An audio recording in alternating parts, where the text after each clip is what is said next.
અંકલેશ્વર શહેર ભાજપ મંત્રીનો કકળાટ. પાલિકા પદાધિકારીઓ સાંભળતા જ નથી. સોસાયટીમાં લગ્ન પ્રસંગ રહેતા નાનાથી લઈ મોટા નેતાને સફાઈ માટે ફોન કર્યા, પણ બસ બહાનેબાજી જ થઈ હતી. થાકેલા મંત્રી ચીફ ઓફિસરને ફોન કરતા ગણતરીના સમયમાં કામ થતા પ્રસંગ સચવાયો હતો.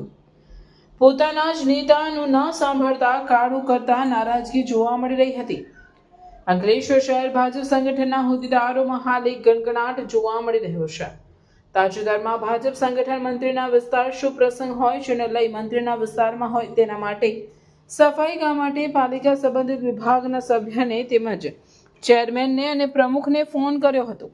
તેના દ્વારા હમણાં જ કરાવું છું કહી ફોન લગાવ્યાને ટકોર કરી દીધી હતી, જે બાદ ના તો સફાઈ કરવામાં આવી કે ના એ ચેરમેન ફોન પર યોગ્ય પ્રત્યુત્તર આપ્યા હતા.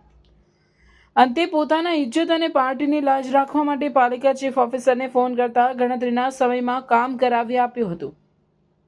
જે બાદ આ પ્રસંગ તો પત્યું, પણ એ સંગઠન હોદ્દેદારોમાં એ નેતાજી પ્રત્યે ભારે નારાજગી જોવા મળી રહી છે. સમસ્યા હોય તો કે કામ માટે કહીએ છીએ છતાં કામ કરતા નથી, તો પછી સંગઠનના હોદ્દેદાર તરીકે શું કરવાનું? જો પાર્ટીના હોદ્દેદાર કે કાર્યકરોનું જ પાલિકાના પદાધિકારીઓ સાંભળતા ના હોય તો પછી આમ જનતાનું તો શું થાય? જો અમારા જ કે અમારી જોડે રહેલા લોકોના કામ ન થાય તો પછી ચૂંટણી આવે ત્યારે મત કેવી રીતે માંગવો ભાઈ? શું કરવું? સત્તાના મતમાં છકી ગયેલા નેતાના કારણે પાર્ટીની ઇમેજ તો બગડી રહી છે, પણ ચૂંટણી સમયે મતદારો પાસે જવું પણ મુશ્કેલ બનાવી રહ્યા છે. જો અમારે કામ કરવા હોય તો આ પાલિકાના નેતાઓની હાજી હજૂરી કરવી પડે છે, જે યોગ્ય નથી. સંગઠનનું જ જો કોઈ સાંભળતા ના હોય તો અમારે આવા પદ નથી જોઈતા.